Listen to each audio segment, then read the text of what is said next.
കഴിഞ്ഞ ട്രേഡിംഗ് സെഷനിൽ Indian market ഒരു പുൾ ബാക്കിന്റെ സൂചനകൾ നൽകിയെങ്കിലും മാർക്കറ്റിന്റെ ട്രെൻഡ് ഇപ്പോഴും ബിയറിഷ് തന്നെയാണ്. നിഫ്റ്റിയുടെ ഡെയിലി കാൻഡിൽ പാറ്റേൺ പരിശോധിച്ചാൽ അവിടെ ലോവർ ഹൈ ലോവർ ലോ രീതിയിലുള്ള കാൻഡിൽ പാറ്റേൺ ആണ് കാണാൻ സാധിക്കുക. കൂടാതെ ഫോറിൻ പോർട്ട്ഫോളിയോ ഇൻവെസ്റ്റർ കഴിഞ്ഞ ദിവസവും ഇന്ത്യൻ മാർക്കറ്റിൽ നെറ്റ് സെല്ലറായി മാറി 2403 കോടി രൂപയുടെ സെല്ലിംഗ് ആണ് FPIs നടത്തിയത്. അതേസമയം ഡൊമസ്റ്റിക് ഇൻസ്റ്റിറ്റ്യൂഷണൽ ഇൻവെസ്റ്റർ 4256 കോടി രൂപയുടെ ബൈയിങ് നടത്തുകയും ചെയ്തു. മാർക്കറ്റിനെ സംബന്ധിച്ചിടത്തോളം 24,800, 24,950 തുടങ്ങിയ ലെവലുകൾ പ്രധാന റെസിസ്റ്റൻസ് ആണ്. 24,850 മുകളിൽ മാർക്കറ്റ് സസ്റ്റെയിൻ ചെയ്താൽ മാത്രമേ ലോവർ ഹൈ ലോവർ ലോ രീതിയിലുള്ള ബിയറിഷ് പാറ്റേണിന് അവസാനം വന്നു എന്ന് നമ്മൾക്ക് അനുമാനിക്കാൻ സാധിക്കുകയുള്ളൂ. 24,500, 24,550 തുടങ്ങിയ ലെവലുകൾ പ്രധാന സപ്പോർട്ടായും പ്രവർത്തിക്കുന്നു. ഇനി ഇന്നത്തെ ട്രേഡിംഗ് സെഷനിൽ സ്റ്റോക്ക് സ്പെസിഫിക് ആക്ഷൻ വരാൻ സാധ്യതയുള്ള ചില പ്രധാനപ്പെട്ട സ്റ്റോക്കുകളിലേക്ക് കടക്കാം. Adani port, Bharati Airtel, Britannia industries, Lupin, Torrent power, Anup engineering, Alembic pharma, Avalon technologies, Berger paint, BLS international, care, CCL products തുടങ്ങിയ കമ്പനികളുടെ ക്വാർട്ടർലി റിസൾട്ട് ഇന്ന് പുറത്തു വരുന്നതുകൊണ്ട് ഇന്ന് ക്വാർട്ടർലി റിസൾട്ട് പുറത്തു വരുന്ന 50ഓളം സ്റ്റോക്കുകളെ ശ്രദ്ധിക്കാവുന്നതാണ്. ഇതോടൊപ്പം തന്നെ ചില പ്രധാനപ്പെട്ട സ്റ്റോക്കുകൾ കഴിഞ്ഞ ദിവസം ചില പ്രധാനപ്പെട്ട ക്വാർട്ടർലി റിസൾട്ട് പുറത്തുവിട്ട കമ്പനികളുടെ ക്വാർട്ടർലി റിസൾട്ടിന് മുകളിലുള്ള മാർക്കറ്റ് റിയാക്ഷനും ഇന്നത്തെ ട്രേഡിംഗ് സെഷനിൽ പ്രതീക്ഷിക്കാം. ഓട്ടോ കമ്പോണന്റ് മാനുഫാക്ചറിംഗ് സെക്ടറിലെ പ്രശസ്ത കമ്പനിയായ സോന BLWയുടെ ക്വാർട്ടർലി റിസൾട്ടിൽ കമ്പനിയുടെ നെറ്റ് പ്രോഫിറ്റ് 23% ഇടിയുകയും റവന്യൂ 7% ഇടിയുകയും ചെയ്തു.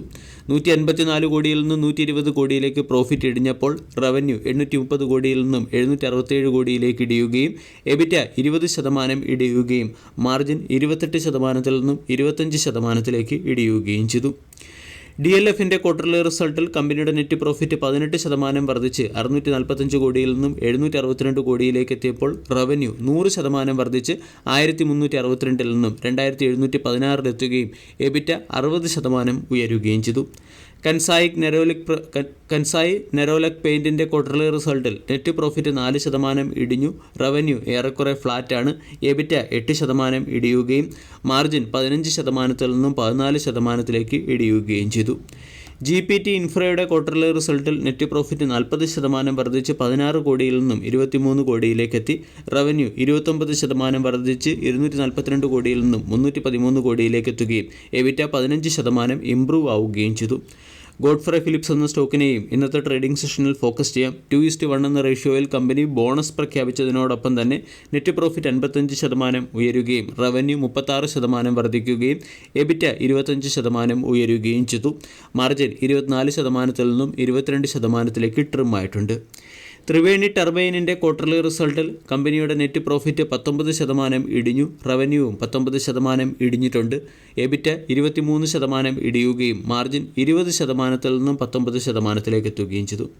സീമെൻസിൻ്റെ നെറ്റ് പ്രോഫിറ്റ് 84% വർദ്ധിച്ച് 142 കോടിയിൽ നിന്നും 262 കോടിയിലേക്ക് എത്തി. റവന്യൂ 20% വർദ്ധിച്ച് 1484 നിന്നും 1784 എത്തുകയും EBITDA 60% ഉയരുകയും ചെയ്തു.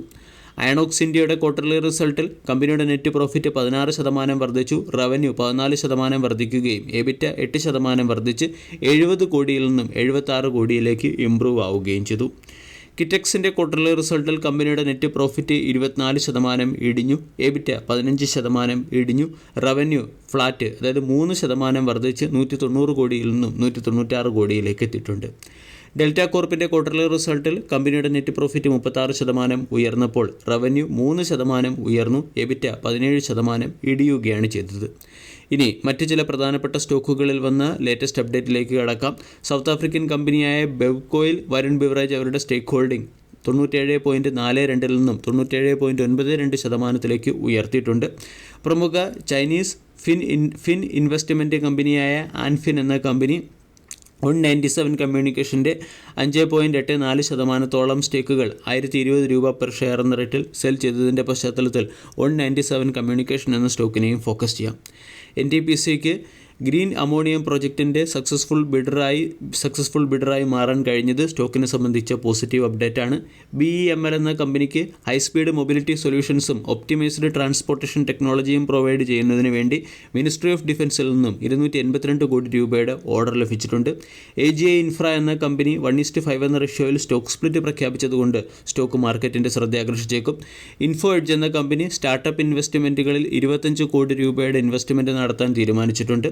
ക്വാളിറ്റി പവർ ഇലക്ട്രിക്കൽ എക്യുപ്മെൻറ്റ് എന്ന കമ്പനിക്ക് 11.5 കോടി രൂപയുടെ oil field current limiting reactors export ചെയ്യാനുള്ള ഓർഡർ ലഭിച്ചതിൻ്റെ പശ്ചാത്തലത്തിൽ ക്വാളിറ്റി പവർ ഇലക്ട്രിക്കൽ എക്യുപ്മെൻറ്റ് എന്ന സ്റ്റോക്കും മാർക്കറ്റിൻ്റെ ശ്രദ്ധയാകർഷിച്ചേക്കും.